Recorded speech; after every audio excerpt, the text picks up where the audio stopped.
Татар халкының иң яраткан бәйрәме Сабан туен гөрләттеләр. Тамашачы Үзбәкстанның төрле шәһәрләреннән иртән үк Башкаланың Үзәк паркына җыела башлады. Бу бәйрәмне алар ел буе көтеп ала. Сабан туй күңелче урыны гына түгел, милләттәшләр, дуслар, туганнар белән очрашу мәйданында. Татарстаннан килгән артистларны халык аеруча үз итте. Аларга кушылып бийделәр дә, җырладылар да.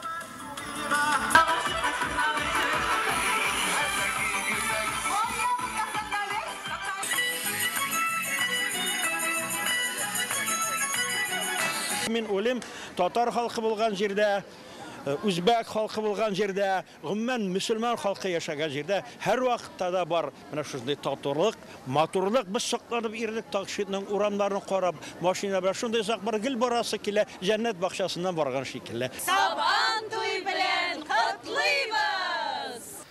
Бүген татарларның иң зур диаспорасы Үзбәкстанда яши. Әлеге республикада 300 мең милләттәшебез гомер итә. Шуларның төп өлеше Ташкентта.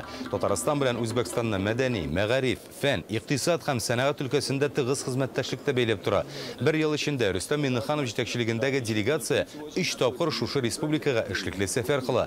Соңгы тапкыр апрель аенда барганнар иде.